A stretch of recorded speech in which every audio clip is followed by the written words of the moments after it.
네, 제가 칠판을 주워봤는데요. 자, 이제 지금부터는 우리가 고구려부터 시작을 해서 왕들을 한 명씩 정리해보면서 정리해보는 시간을 갖도록 하겠습니다. 먼저 고구려부터 정리를 하자면 처음에 성립된 거는 뭐 삼국사기에 따르면 BC 37이고 기원전 1세기죠. 그리고 동명성왕 때, 동명성왕 혹은 동명왕 때 졸본에서 건국합니다. 이 이후에 이제 뭐 2대 유리왕이 되면은 이렇게 수도를 옮기게 되죠. 졸본에서 압록강 쪽으로 집안으로 옮기게 됩니다.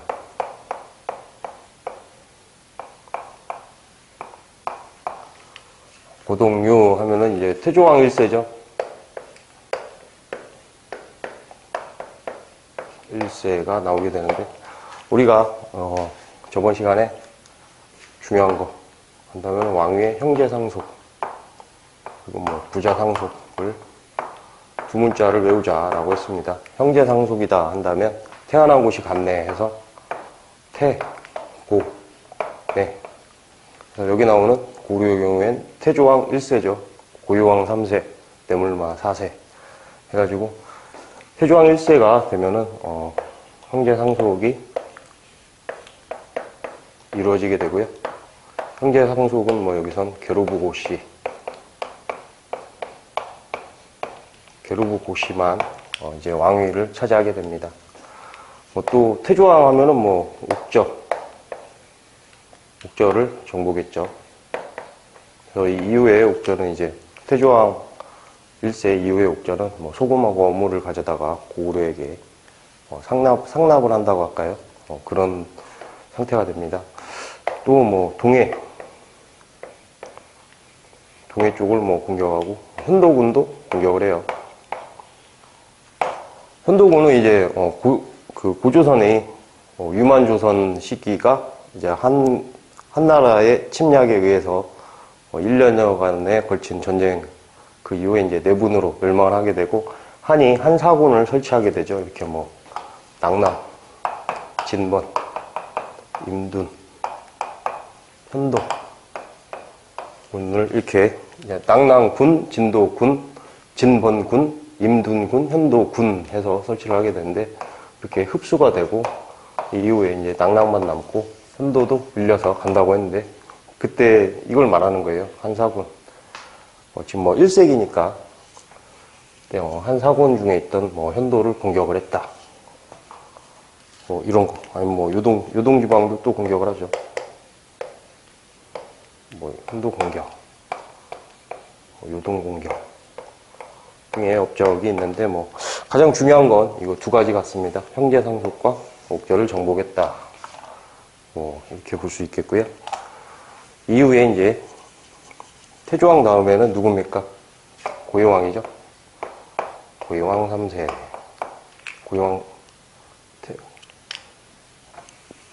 고국천왕이죠. 태천동리 고국천 2세. 고국천 2세가 나오게 되는데 부자 상속은 뭐라고 했어요? 우리가 천, 근, 눌. 형제 상속보다 더 좁아진 개념. 형제라면은 뭐 게르부 고시 하듯 어떤 집안 이런 개념이라면 부자 상속이다 한다면 나라고 했어요. 내가 죽으면 내 아들. 그래서 여기 나오는 고국천 2세. 고국천 2세라든지 아니면 뭐 분초광 여기 4세 아니면 누르지마, 쏘지마 해서 5세. 5세기에 이루어진다고 했습니다. 그래서 뭐 고국천 한다면 가장 큰 게 부자 상속이 가장 중요할 테고요. 그 다음에 뭐 행정오부로 정비를 했다. 행정적 성격의 정비. 이게 무슨 이야기냐면 기존에 이제 괴로부, 손오부, 전로부, 괴석, 관, 절, 순 해가지고 5부족 연맹체였어요. 부여도 5부족 연맹체고. 근데 이 5부족 연맹체를 행정적 성격으로 정비를 했다는 거예요. 행정적 성격으로 정비를 했다는 건 무슨 뜻이냐면, 우부족 연맹체가 이렇게 수평적 관계였다면은 행정적 성격이라는 거는 수직적 관계를 만들었다는 겁니다. 이제 매우 잘 나오는 주제가 하나 있습니다. 고국천왕 하면은 을파소를 기용을 하죠. 을파소는 이제 사람 이름이에요. 근데 을파소는 평민 출신이었다고 해요. 평민. 을파소를 기용을 해서 뭘 할 건가 한다면 진대법을 실시를 합니다. 진대법은 춘대춘합이에요. 쉽게 말하면. 이걸 왜 실시를 하냐면 당시에 이제 귀족 세력이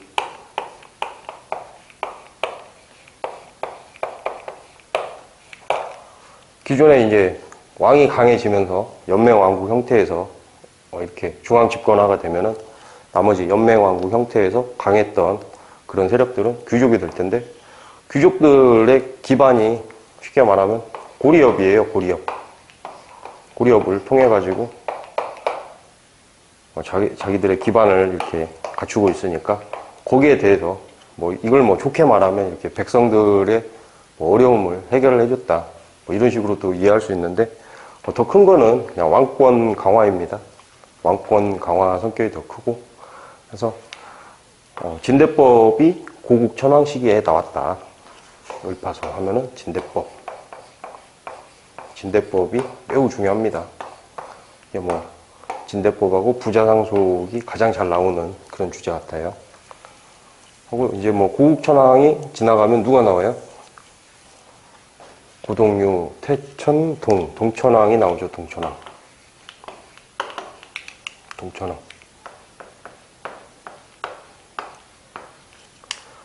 동천왕이 나오게 되는데, 이때 이제 3세기죠. 동천왕 3세가 나오게 되는데, 우리가 3세기부터는 중국 세력이 어떻게 변하는지 외워두자고 했습니다.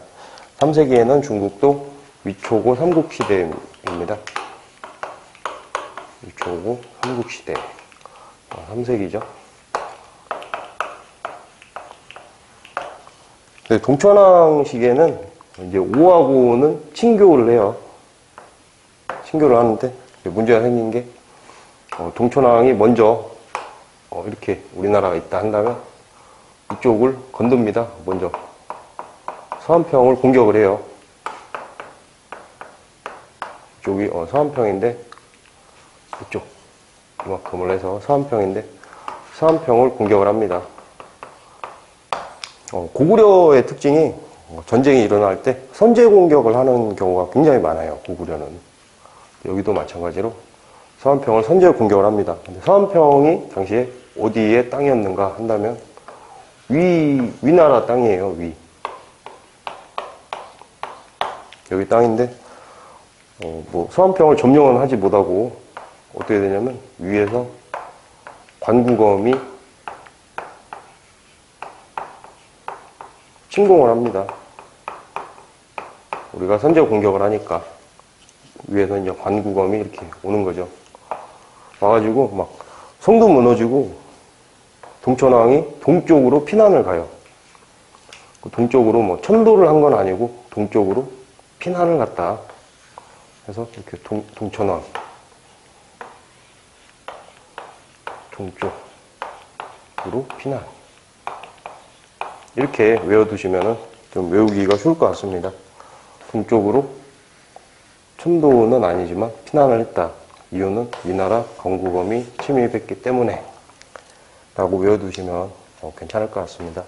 3세기에 고구려가 이렇게 1세기, 2세기에 굉장히 올라가는 것 같지만 3세기에 이렇게 떨어지게 되죠. 그래서 막상 이제 4세기가 되면은 전성기는 백제가 먼저 옵니다.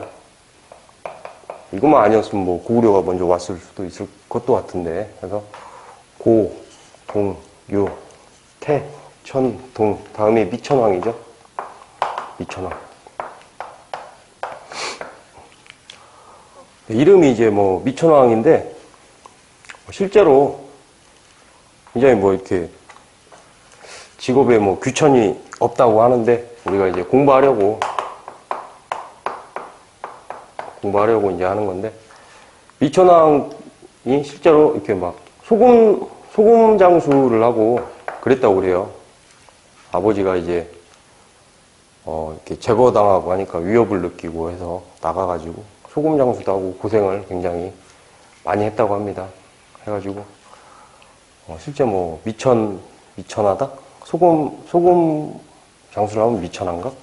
근데 저는 뭐 그렇게 해서 좀 뭐 미천한 일도 많이 했다 해서 미천왕 이렇게 기억을 하고 있는데, 주요 업적으로는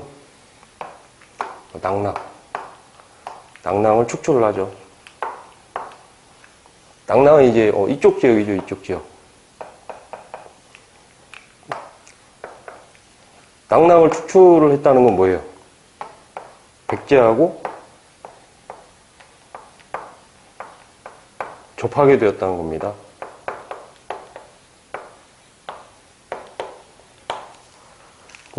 이제 뭐 낭낭, 수안평을 또 점령을 하고,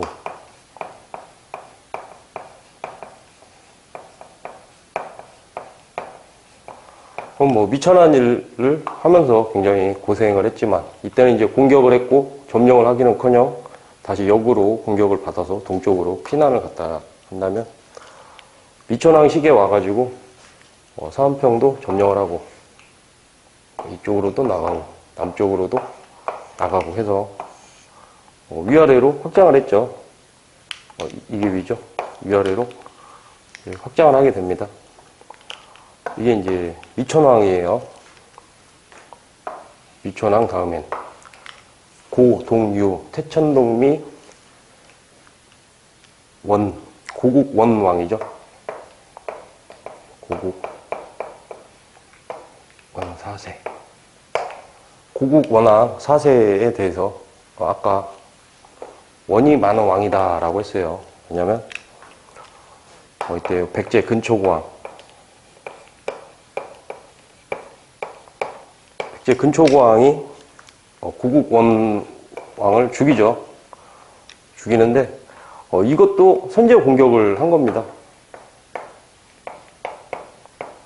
선제 공격을 먼저 했더니, 백제에 먼저 했더니 백제 근초고왕이 와서 고국 원왕을 죽여버립니다. 그래서 원이 많은 왕이다, 이 일이 하나가 있고, 두 번째는 이제 사세기죠. 사세기.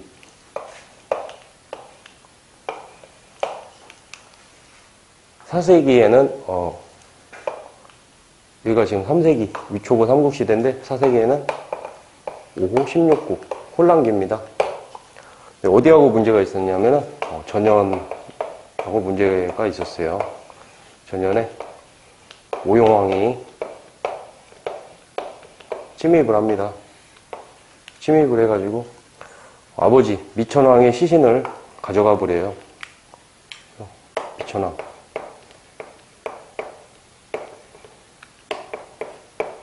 미천왕 시신을 잃어버립니다. 그래서 근초고왕에게 선제 공격을 했지만 근초고왕이 다시 쳐들어와서 죽어서 원이 많고, 미천왕의 시신을 도굴 당해서 원이 많고, 그래서 고국 원왕이다 이렇게 기억을 해 두시면 되겠습니다.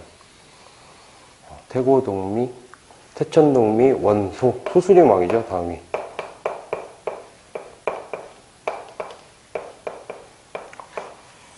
소수림왕 때는 업적이 굉장히 많은데 이렇게 막 뭐 영토를 확장하고 그런 왕은 아니에요. 이 보면은 이제 백제 근초고 근초고 4세가 고국 원왕을 죽이죠. 그러니까 이제 복수를 해야 하는데, 복수를 하기에는 지금 뭐 여기서도 동천왕 때 위나라 광구검이 침입을 해서 한번 떨어지고, 그 미천왕에서 올라가나 싶더니 다시 한번 떨어집니다. 그래서 소수림왕은 중앙 집권화에 기여를 더 많이 합니다. 여기도 이제 사색인데, 불교 수영.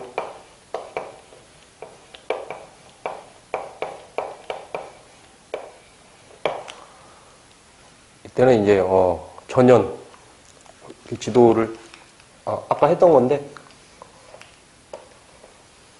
이렇게 하면은 제가 이제 전진, 동진. 이 이후에 이제 수수림왕 시기예요. 그때 이제 전연이 왔는데, 이때가 되게 되면 이제 전진하고 고구려가 친하고, 그다음에 동진과 백제가 친하다고 했습니다. 남북관계를 뭐 끝까지 그러면 뭐 여기는 뭐 왜가 될 테고, 여기는 이제 신라겠죠, 신라.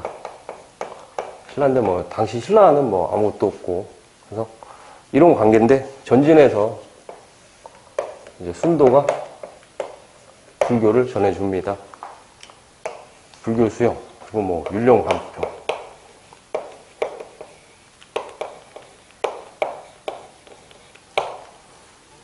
수수림왕 때 또 뭐 중요한 게 있다면 태학을 설립을 해요. 태학.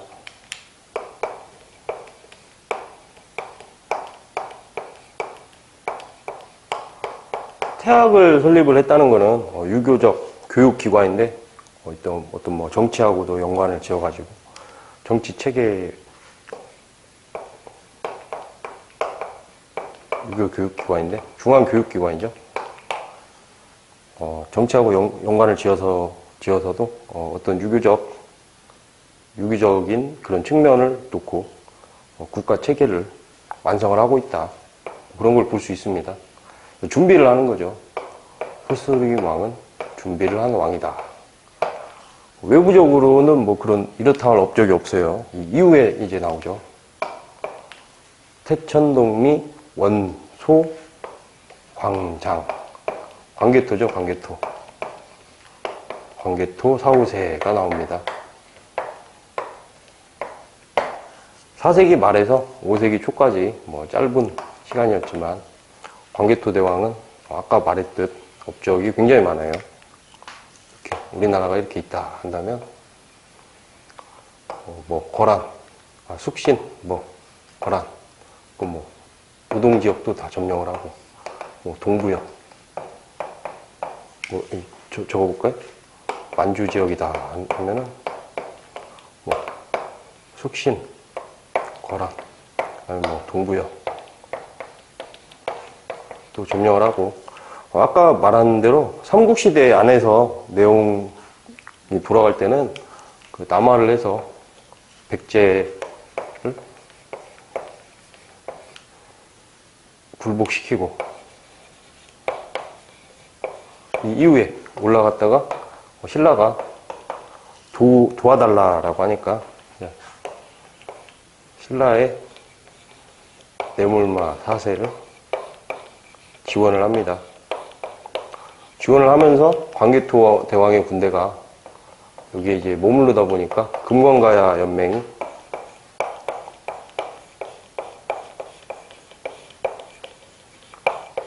해체가 돼요. 뭐 멸망한 건 아니에요. 멸망한 거는 이제 6세기 넘어가가지고 지법진 하면은 법흥왕 6세하고 진흥왕 6세. 여기는 이제 법흥왕 6세 때 멸망하게 되고, 대가야는 진흥왕 6세 때 멸망을 하게 됩니다. 그래서 광개토 대왕은 아까 지도에서 보았듯 한반도 내에서 어떤 일이 일어났었는가, 그 점이 굉장히 중요하고요. 이제 장수왕이 나오게 되죠. 장수왕.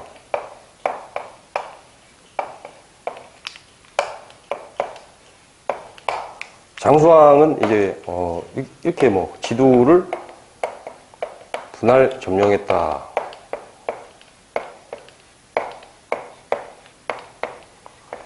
이렇게 하는데 북쪽으로 이제 뭐 더 들어간 거예요. 이렇게 내몽골 지역까지 들어가가지고 지도를 분할 점령을 함으로써 뭐 흥한령, 효원장하,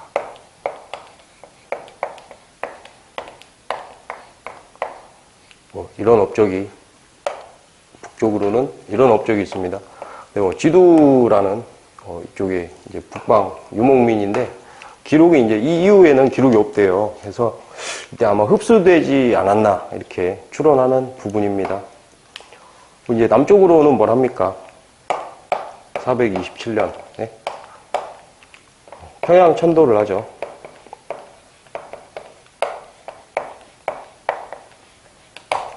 고구려가 천도를 처음에 졸본에서 하고, 그 다음에 유리왕 때 하고, 세 번째가 여기에요. 세 번째가 평양 천도를 합니다. 평양 천도를 하니까 아까 한 내용이지만 복습을 할까요? 433년에 나제 동맹이 이루어지고, 그 다음에 475 백제 한성을 함락을 시키죠. 그러니까 이제 문주왕, 백제 문주왕이 남하를 하게 됩니다. 남하를 하게 되고, 493에 유래성 한성 시대에서 웅진 시대였던 시기에 이제 결혼 동맹을 하게 됩니다.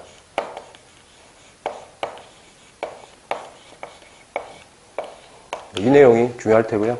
또 장수왕 때 고구려에 이제 금성문이다 한다면 이제 두 개가 있어요. 이쪽에 광개토 대왕릉비하고 중원 고구려비가 있는데,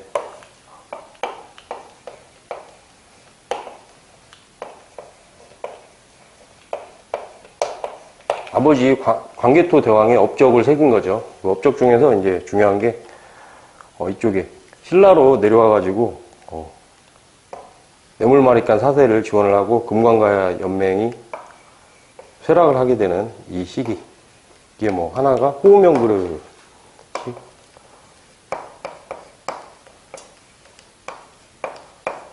이 시기에 신라의 고구려 광개토 대왕이 끼쳤던 영향을 증명하는 거라고 한다면, 이 구체적 내용, 뇌물마리간 사세를 백제가 약속을 어기고 외와 들어오기 때문에 이걸 도와달라 해서 도와줬다라는 내용은 여기 있습니다. 근데 뭐 문화사에서 배울 테지만 비석하고 비석의 내용은 굉장히 중요합니다. 중요한 게 고구려에선 이거 두 개고, 신라시대에는 이제 순서대로 6세기의 비석들이 특히나 중요해요. 이게 생각만큼 많지는 않으니까 외우는 거를 게을리하면 안 될 것 같습니다. 시험에 굉장히 잘 나오는 부분이고. 근데 또 그 2018년 시험에 지금 여기는 이제 5세기 6세기 하면 이제 남북조죠. 남북조면 이제 북조는 북위, 그리고 남조는 송, 제, 양, 진 이렇게 외우자라고 했습니다. 근데 이제 남북조하고 장수왕 때랑 이렇게 보면은 북쪽에서 외교를 어떻게 했는가 하면은 남북조와 각각 교류를 했다 이렇게 표현이 나와요. 각각 교류. 이거를 살펴보자면 이게 이제 북조, 남조 이렇게 있으면 좀 더 위에 있어야 할 것 같은데, 뭐 이렇게 있으면 북조하고 남조는 사이가 안 좋아요. 안 좋은데 고구려에서는 얘랑도 교류를 하고 남조하고도 교류를 했다. 이 이야기를 하면서 2018년도 기출문제 중에 이제 뭐 여기 북조나 남조에게 장수왕이 뭐 완전히 수구린 게 아니었다. 이 각각 교류라는 게 뭐 어떤 말은 들어주고 어떤 말은 들어주지 않았다 해가지고 그 구체적인 사건을 물어본 게 나와버렸어요. 9급에. 근데 좀 너무한 내용이 아닌가 싶어요. 그 전까지는 이게 나온 적도 없는 거고. 그래서 제가 기본서에 넣지 않았습니다. 처음 나왔던 거고, 쉽게 말하면 뭐, 북조가 뭘 하라고 했는데 장수왕이 들어주지 않았다. 이런 사건에 대한 건데, 그 이후에도 지금 뭐 처음 나온 건데, 이후에도 나오기는 쉽지 않을 것 같아요. 그래서 그거는 기출문제에서 보시고 일반적인 출제 범위는 아니다 하고 넘어가겠습니다. 그걸 좀 잘못 낸 것 같아요. 그러다 보니까 이제 2018년도가 좀 어렵게 나왔죠. 굉장히 어렵게 나온 것 같으니까 2019년도는 또 너무 쉽게 나왔어요. 근데 뭐 이런 패턴은 뭐 수능도 그러고 공무원 시험도 그러고 예전에 2009년인가 뭐 엄청나게 어렵게 나온 적이 있대요. 그때 뭐 저도 시험 보고 그럴 때가 아니니까 뭐 이야기만 들었는데, 그래서 그때도 너무나 어렵게 나오고 그러니까 그 다음에 너무 쉽게 나오고 해서 항상 뭐 특징이 어렵게 나왔다 뭐 그 다음에 쉽게 나오는 것 같은데, 뭐 그렇다고 해서 뭐 내년에 쉽게 나올 거냐 그러면 뭐 올해보다는 쉽게는 안 나올 것 같아요. 올해는 뭐 작년에 너무 어렵게 나왔기 때문에 올해 좀 쉽게 나오는 경향이 있는 것 같고, 이게 뭐 국가직이 있고 바로 지방직에, 국가직이 어려우면 지방직이 쉽고 이렇게는 반영이 안 되는 것 같고, 보통 뭐 1년 단위로는 반영이 좀 되는 것 같습니다. 그래서 내년 시험은 뭐 어떻게 나올지는 모르겠지만 이것보다는 쉽고 이것보다는 어렵게 그렇게 또 이렇게 나오지 않을까 생각을 합니다. 그래서 기출문제에서 이거를 뭐 보시고 그건 뭐 기본서에 들어갈 정도는 아니다라고 하고 넘어가겠습니다. 근데 이제 칸이 없는데 하나의 정리를 하고 싶은데,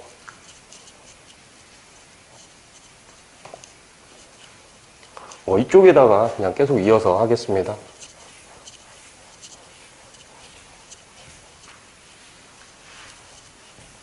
칠판이 조금 더 길었으면 좋겠는데 못 그러니까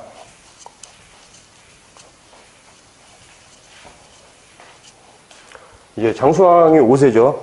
장수왕 5세고 태고종미 원소강장 문자왕 문자 명왕이라고 합니다. 이제 우리가 이제 흔히 생각을 할 때 광개토대왕 때 영토를 막 위아래로 확장을 하고, 장수왕 때는 막 여기도 더 들어가고, 평양으로 천도를 해서 막 한성도 더 밀어내고 하니까 영토가 가장 클 것이다 라고 생각을 하는데, 가장 큰 건 이때예요. 이유가 이제 여기가 이제 5세기 말에서 6세기라서 저는 그냥 6세 이렇게 외워놨는데 5, 6세 이렇게 외워도 상관은 없는 것 같습니다. 그 말을 왜 하냐면 부여가 이때 멸망을 하죠. 복속을 하면서 부여가 이제 끝이 나게 되는데 이게 사구사예요. 그래서 이 시점이 문자 명왕이기 때문에 이때가 최대 영토가 됩니다.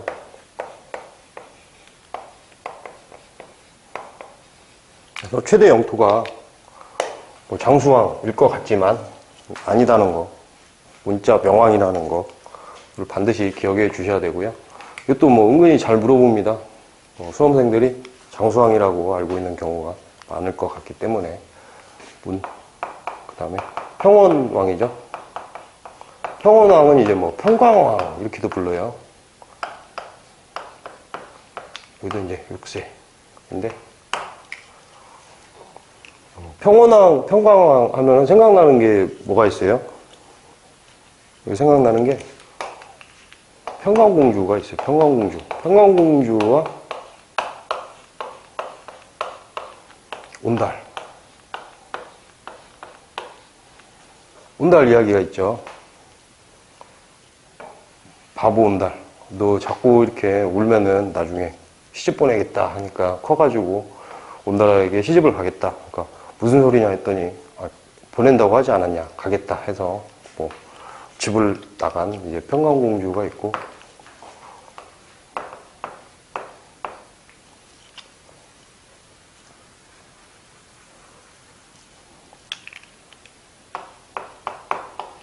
그 다음에 영양왕 7세가 있습니다. 그래서 근데 온달이 이때 평강공주하고 결혼을 해서 영양왕 때 오게 되면은 이제 한강을 이제 뺏겨요. 한강을 뺏긴 게 이제 양원왕인데, 양원왕은 이제 우리가 이 전 화면에서 공부를 했죠. 백제 성왕 6세하고 그 다음에 지법진 할 때 진흥왕 6세가 힘을 합쳐가지고 한강 하류를 뺏고 상류를 뺏고 했는데, 진흥왕이 배신을 해가지고 한강 하류도 진흥왕이 차지를 하고, 그때가 양원왕입니다. 근데 업적이 한강을 뺏긴 거밖에 없기 때문에 양원왕은 보통 이렇게 외우고 뭐 업적을 이렇게 외우고 왕을 할 때 우리가 왕을 전부 다 외우진 않아요. 시험에 나오는 왕들만 이렇게 외우기 때문에 양원왕은 뺐습니다. 근데 지금 영양왕 때 오게 되면 한강은 뺏긴 상황이에요. 그래가지고 온달이 이제 한강을 찾으려고 나오는데 아단성에서 전사를 하죠. 근데 이 아단성의 위치에 대해서는 이제 좀 논란이 있습니다. 근데 뭐 저도 그렇고 일반적으로 이제 아차산성, 아차산성에서 아차하고 죽었다라고 하는데, 여기다라는 게 있고, 온달산성이라는 곳이 있어요. 근데 뭐 여기다라는 주장도 있고 하는데, 이게, 여기로는 좀 보기가 힘든 게, 이 이름은 근데 온달산성이잖아요. 근데 아차산성이라는 게 지금 서울 광진구에 있습니다.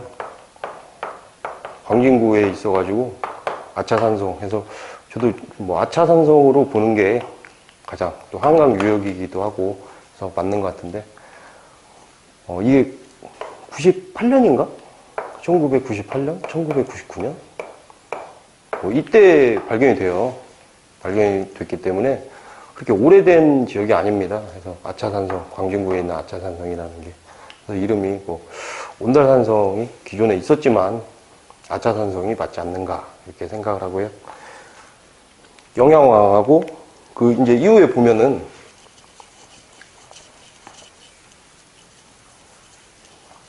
이제 영양왕 7세가 있는데 영유왕이 또 있어요. 영유왕. 그래서 이제 우리가 앞 글자로 외우다 보니까 같이 영이죠, 영. 그래서 헷갈릴 수가 있습니다. 이것도 이제 헷갈리면 안 되겠죠. 어떻게 하면 안 헷갈리냐면은 영양왕 때는 영양가 없는 전쟁만 했다. 이렇게 기억하면 괜찮을 것 같습니다. 이거는 뭐 이제 져서 영양가가 없겠지만, 이때 오게 되면은 남북조 시대가 끝나고, 남북조 시대가 이제 5, 6세기 진행이 되고, 북조는 북위, 남조는 송제양진 이렇게 진행이 되는데, 남북조 시대가 끝나고 수가 통일을 합니다. 수나라. 바로 이어서 이제 당이 또 통일을 하게 되는데, 수가 굉장히 짧아요. 짧은데 고구려 스타일이 어떻다고 했어요? 자꾸 선제 공격을 한다고 했어요. 그리고 고구려가 처음에 선제 공격을 해요. 선제 공격도 뭐 이제 수가 커져가지고 들을 것 같으니까 선제 공격을 해요. 선제 공격을 하니까 처음에 이제 수 문제가 들어옵니다. 수 문제가 30만 대군을 이끌고 들어오는데 뭐 실패를 해요. 태풍으로 실패를 했다 이렇게. 뭐 태풍으로 실패한 건 고려시대에도 나오는데 이때도 수 문제는 일단 실패를 하고 중요한 게 그 다음입니다. 수양제. 수양제가 무려 100만 대군을 가지고 와요. 근데 이 100만 대군이라는 게 지금 우리나라 군인이 한 60만 정도 될 거예요, 지금. 저 한국사를 제가 혼자 공부하면서 이제 시험에 나오지 않지만 굉장히 궁금했던 게 고려시대, 조선시대 인구가 어느 정도였을까 이런 게 굉장히 궁금했는데 고구려잖아요. 이건 고려도 아니고 뭐 고려시대에는 한 300만이었다더라. 조선 가면은 이제 800만에서 1000만 올라가는데 굉장한 시간이 걸립니다. 그래서 아마 300만이 안 됐을 거예요. 당연히 고구려 시기에. 근데 100만 대군이 온다는 거는 300만도 굉장히 높게 본 거예요. 고려가 한 300만이다. 이렇게 한다면, 여기서 뭐 거의 고구려에 살고 있는 전체 인구의 반절에 가까운 숫자. 뭐 그렇게 볼 수도 있습니다. 100만이라는. 지금 뭐, 오늘날 우리나라 군인이 60만인데, 100만 대군을 이끌고 왔다. 뭐 엄청난 거죠. 수 입장에서 뭐 100만 대군이 별게 아니었는가 한다면 그게 아니에요. 수 입장에서도 최선을 다한 거예요. 그래서 이제 유명한 전쟁이 있죠. 일제문덕.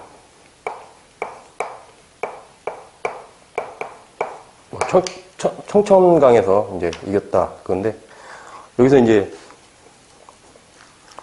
우중문이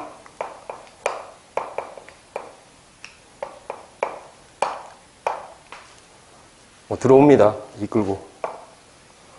들어오는데, 혹시 국어 시간에 이렇게 지족이라는 표현을 써가지고 그런 뭐 시를 하나 읽어보셨어요? 이 전쟁이 어떻게 되냐면, 이렇게 쭉 있다 해가지고 수가 이렇게 들어온다 한다면 백만대군인데 뭐 식량을 가지고 다닌다는 개념도 굉장히 힘들어요. 그러니까 이렇게 전체 이 부대가 이동을 하면서 계속 약탈을 해가지고 계속 충당을 해야 돼요. 네, 을지문덕이 여기 있는 뭐 식량 같은 걸 다 치워버립니다. 오는 길목에. 들으면서 백만대군이 이렇게 들으면서 쉽게 말하면 먹을 게 없는 거예요. 그래가지고 뭐 도착을 했더니 뭐 꼬르륵 소리가 여기까지 들렸다더라 막 이런 기록도 있습니다. 그래서 다 도착을 하니까 시를 하나 이렇게 보내요. 뭐 그대의 뭐 계략이 하늘에 닿았고 막 쉽게 말하면 뭐 정말 대단하다 이건데 만족함을 알고 이제 가라 이거예요. 근데 처음에 이거 시만 이렇게 봤을 때는 뭐 상대방을 이렇게 굉장히 뭐 이렇게 추워주고 정말 잘났다 이런 걸 해주는 뭐 인정 그런 것 같지만 실질은 이 전쟁 과정을 전부 다 놓고 보면은 완전 뭐 장난쳐버린 거죠. 어떻게 여기까지 왔어? 정말 잘했네. 이제 가라. 이런 내용을 한 거예요. 그래가지고 수양제의 백만대군을 무찌른 전투. 살수대첩이죠.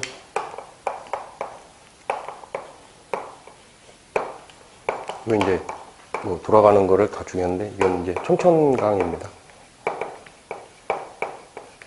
강 이름은 이제 교재 앞쪽에 있어요. 이렇게 강이 이렇게 있으면 대청 압두 해가지고 대동강, 청천강, 압록강, 두만강 해서 대청 압두 이렇게 하는데 이쪽 지역에서 일어난 그런 살수대첩입니다. 해가지고 여러분들 뭐 이제 공무원 들어가시게 되면 뭐 을지훈련이다 이렇게 하죠. 뭐 여기서 온 겁니다. 을지문덕 장군의 뭐 엄청난 승리죠. 근데 뭐 이런 엄청난 승리, 기념비적인 승리를 했음에도 불구하고 이제 뭐 수는 총 합쳐서 뭐 4번을 들어와요. 4번. 4번을 들어오는데 뭐 이때하고 이때 특히나 수양제 뭐 이게 중요합니다. 을지문덕의 살수대첩. 근데 수가 이렇게 4번을 들어오는데 백만대군을 가지고 들어왔고 고구려도 이걸 막는데 쉽지 않았겠죠. 그래서 영양가 없는 전쟁이다라고 하는 거는 이 수나라하고 고구려하고 붙으면서 둘 다 국력을 소모를 해요. 수도 굉장히 국력을 소모를 하고 고구려도 굉장히 소모를 합니다. 그래서 수는 그냥 망해버리죠. 망해버려가지고 이제 당이 들어오게 되고 이제 고구려의 경우도 영양왕 이후에는 굉장히 흔들리게 됩니다. 왕권이 굉장히 흔들리게 되는데 어떻게 흔들리게 되는지 한번 살펴보자면 영유왕 시기가 오게 되면은 누가 나옵니까? 소문이 안 좋은 사람, 개소문, 연개소문이 나와요. 연개소문은 뭐 실제로 이렇게 성질이 지금으로 치면 뭐 분노 조절 장애 그런 게 좀 있는 사람, 아니면 뭐 좀 포악한 사람 그랬다고 해요. 그래서 변방에 수비를 맡기는데 당시에 이제 연개소문이 관장을 한 게 천리장성입니다.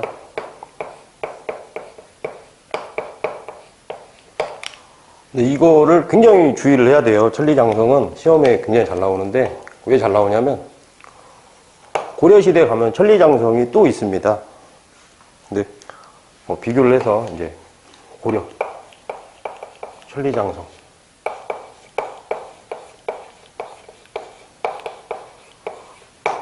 뭐 두 개를 비교해서 알아두셔야 하는데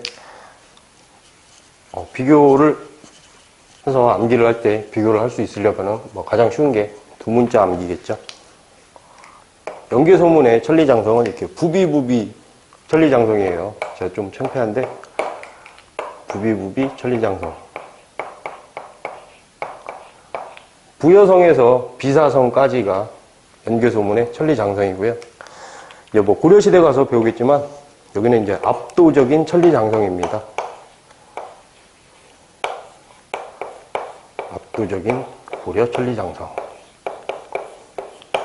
압록강에서 도련포까지예요.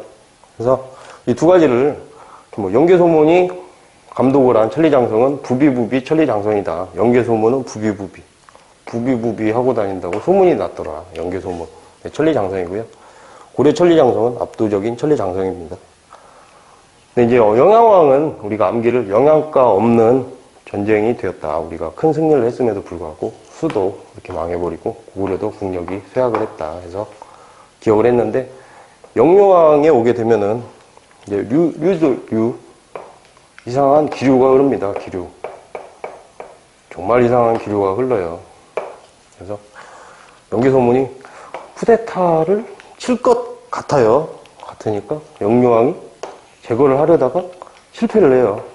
실패를 해서 연개소문이 결국에 영유왕을 치고 제거를 해버립니다. 이상한 기류를 감지를 하고. 연개소문은 자신의 안전을 보장받고 싶어요. 그래서 보장받고 싶으면 무슨 왕을 옹립을 합니까? 이건 뭐 이제 7세죠. 계속 7세. 안전을 보장받고 싶어서 보장왕을 옹립을 합니다. 한편 이제 연개소문 때 중요한 거는, 우리가 이제 불교 하면은 아까 배운 빨간색이 잘 안 보이더라고요, 화면에.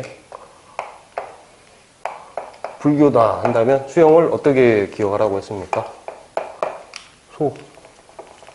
소주, 침, 눌, 법 해서 고구려 백제인데, 신라는 이제 눌지마 아리깐 때, 눌지마 5세 때에 수용이 됐지만 공인은 법흥왕 때 2차 돈의 순교를 계기로 법흥왕 6세에 공인이 된다고 했습니다.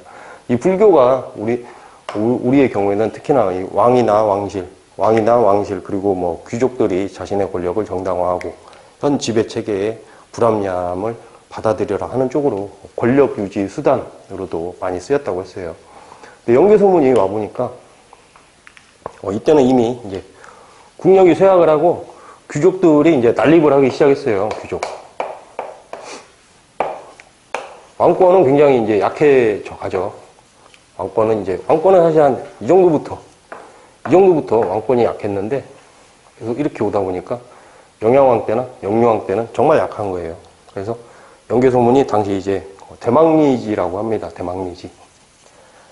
망리지 혹은 대망리지 해서 대망리지를 차지를 하고 실권을 행사하고 있는데, 보니까 이제 귀족들하고 불교하고 결합이 되어 있는 거예요. 하다 보니까 연개소문 입장에서 이제 새로운 게 필요한 거예요. 기존의 귀족들하고 세력 다툼을 해서 내가 맞다 하려면 제가 틀렸다 해야 되니까. 그래서 이제 도교를 장려를 합니다.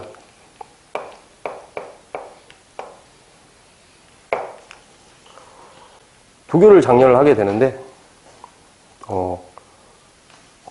도교는 사실 이때 살수대첩 이때 보낸 시에 지족이라는 표현이 있었죠. 제가 이거를 써놓은 이유가, 지족이라는 것도 도교에서 나온 표현으로 봐요. 그래서 연개소문이 최초로 도교를 수용한 건 아니에요. 이전에도 도교가 있었지만 연개소문 때 특히나 도교를 융성을 한 거죠. 융성을 하니까 이제 뭐 도덕은 이제 화가 났다, 열받았다 해서 뭐 열반종을 만들어서 이제 가버리고, 그런 거는 이제 이따가 우리가 이제 사상사 같은 걸 할 때 하겠습니다만, 도교를 만들었다는 거가 중요합니다. 해서 만들었다가 아니고 이제 융성을 시켰다라는 게 중요한데, 영유왕 때 이상한 기류를 눈치를 채고 연개소문이 보장왕을 옹립을 합니다. 실권은 누가 가져요? 여전히 연개소문이 가져요. 연개소문의 정책은 그 대당 강경책이에요.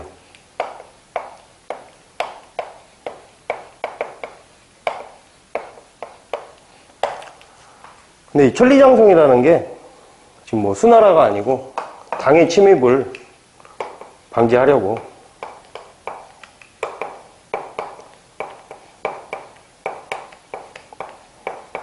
만든 게 맞는데, 내부적으로는 그렇게 영유왕은 당에 대해서 적대적이지는 않았습니다. 근데 영유왕을 죽이고 보장왕을 옹립을 하면서 연개소문은 대당 강경책을 쓰니까, 그래서 이제 당이 계속 오게 되죠. 막 남북국 시대도 계속 오게 되고, 나중에 가면은 당은 뭐 동양의 르네상스다. 최고 문명의 이렇게 뭐 아름다움 그런 걸 다 갖춘 그런 시기다. 로 평가받는 게 당나라입니다.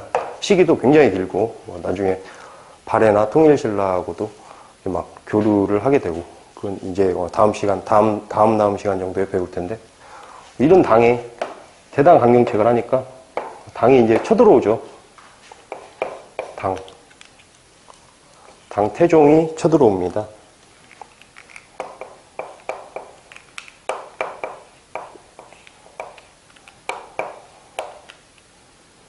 당 태종이 이제 고려로 침입을 해요. 여기서는 이제 우리가 을지문덕이죠. 을지문덕이 중요하다 이렇게 한다면, 당 태종이 와가지고 이제 영계소문 때 이제 당 태종하고 전쟁을 합니다. 네. 안시성 전투죠.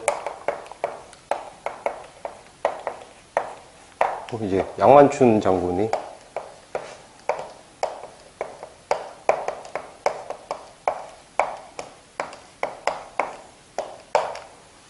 몰아냅니다. 근데 뭐 이게 이제 뭐 더 중요하고요. 이 시기 운평 영영보 하게 되면 이걸 끝으로 이제 삼국 통일에 대해서 배우게 될 텐데요. 7세기에 이제 오게 되면은 이제 백제의 이제 의자왕이 또 신라에 침입을 해가지고 신라에서 뭐 김춘추가 이렇게 도와달라 이렇게 오는데 영계소문이 거절을 해요. 한강을 돌려주면 내가 도와주겠다 이렇게 하니까 김춘추가 진흥왕이 뭐 요거 넣어먹으면서까지 이렇게 다시 뺏은 그런 땅인데 안 된다 했더니 이렇게 가뒀다가 탈출을 하게 되고, 이 이후에는 이제 당하고 신라, 뭐 안시성 전투는 이겼지만 당하고 신라가 나제 동맹이죠. 아니, 나제 동맹이 아니고 나당 동맹. 나당 동맹을 맺게 되고 삼국 통일 과정에 진입을 하게 됩니다. 그래서 뭐 여기까지가 고려의 시작과 끝이 될 거예요. 마지막은 이제 고려는 삼국 통일 과정에서 여기 삼국 통일이고 668이죠. 660은 이제 뭐 백제 멸망 해서 668 시기에 이제 삼국 통일하면서 끝나게 되는데, 고려는 이 정도 내용을 암기해 주시면 될 겁니다. 하고 이거는 뭐 굉장히 기본적인 내용이고요. 이 이외에는 이제 제가 뭐 하나씩 빠뜨린 내용들 교재에는 있습니다. 하고 문제집을 풀면서 나오는 내용들을 숙지해 주시면 뭐 어떤 왕 때는 어떤 일이 있었다더라 이 순서로 숙지를 해 주시면 되겠습니다. 뭐 이제 다 지우고 한번 백제도 한번 어떻게 되는지 살펴보도록 하겠습니다.